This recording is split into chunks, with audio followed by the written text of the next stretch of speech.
Bharat corona virus संक्रमण की दूसरी लहर से जबरदस्त तरीके से जूझ रहा है। हालांकि सरकार का दावा है कि कई क्षेत्रों में महामारी का असर धीमा पड़ा है और संक्रमण के मामले कम हो रहे हैं। भारत में कोविड-19 का संक्रमण मार्च के मध्य में बढ़ना शुरू हुआ था और इसमें काफी तेजी आती चली गई। 30 अप्रैल आते आते इसने रिकॉर्ड बना दिया और देश में एक दिन में 4 लाख से अधिक मामले सामने आए। आगे के कुछ दिनों में संक्रमण के मामले गिरकर 3 मई को 3,60,000 पर पहुंच गए और अंदाजा लगाया गया कि भारत में कोविड का पीक खत्म हो चुका है। लेकिन बीते कुछ दिनों में संक्रमण के मामले फिर तेजी से बढ़े हैं। अगर सप्ताहों के आंकड़े देखे जाए तो सोमवार को आमतौर पर नंबर गिरते नजर आते हैं। बुधवार 5 मई को संक्रमण के 4,12,000 रिकॉर्ड मामले सामने आए थे। 7 दिन के संक्रमण के औसत को देखा जाए तो वह भी लगातार बढ़ रहा है।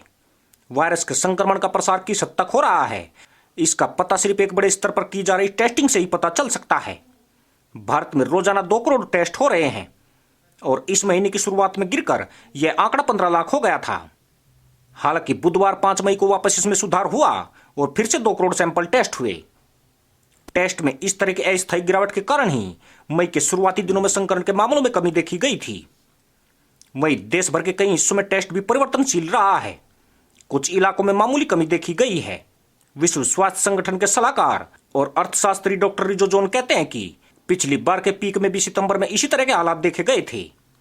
भारत में जब रोजाना संक्रमण के मामले 1 लाख के पार जाने वाले थे तो टेस्टिंग की दर घट गई थी।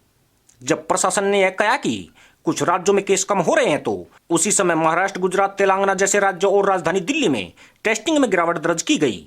अप्रैल के मध्य में दिल्ली जब 1 लाख टेस्ट प्रतिदिन कर रही थी तब रोजाना संक्रमण के मामले 16,000 के आसपास बने हुए थे। लेकिन अप्रैल के अंत में जब संक्रमण के मामले 55% से अधिक बढ़ गए तो टेस्टिंग की दर 20% गिर गई, जो दिखाता है कि संक्रमण की दर असल में कितनी अधिक होगी। इसी तरह के ट्रेंड गुजरात और तेलंगाना राज्यों ने फॉलो किए। टेस्टिंग की क्षमता साफ तौर से भारी दबाव में दिखती है, जहां पर लोगों के पास टेस्ट कराने की सुविधा नहीं है क्योंकि स्वास्थ्य केंद्रों पर भारी बोझ है। भारत में 1,000 लोगों पर टेस्टिंग दर 1.3 है, जबकि अमेरिका में यह 3 और ब्रिटेन में 15 है। पॉजिटिव टेस्ट की उच्चतम दर बताती है कि एक समुदाय में बहुत अधिक लोगों में कोरोना वायरस का पता नहीं चल पाता है। बीते साल WHO ने सलाह दी थी कि वे देश तब तक अपने प्रतिबंधों में ढील न दे जब तक कि लगातार 2 सप्ताह तक पॉजिटिव टेस्ट रेट में 5% की कमी न आ जाए। देश में टेस्ट पॉजिटिविटी रेट अभी भी बहुत हाई है, जो कि देश भर में 20% से अधिक है।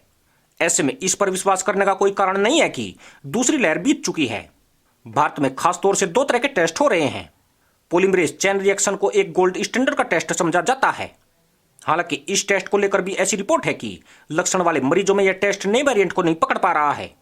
वहीं कुछ राज्यों के स्वास्थ्य प्राधिकरण रैपिड एंटीजन टेस्ट पर बल दे रहे हैं, जो कि बहुत जल्दी होता है, लेकिन यह भी बहुत कम भरोसेमंद है। दिल्ली में अप्रैल में हुए तकरीबन 35% टेस्ट रैपिड एंटीजन पद्धति से हुए थे। Indian council for medical research यानी ICMR ने भी सलाह दी है कि देश में बढ़ते संक्रमण के मामलों से निपटने के लिए रैपिड एंटीजन टेस्ट भी किए जाए। इसके साथ ही यात्रियों के लिए अनिवार्य PCR टेस्ट में भी ढील दी गई है ताकि लैब पर दबाव कम किया जा सके। इसी के साथ अनुमति दोस्तों, जय हिंद।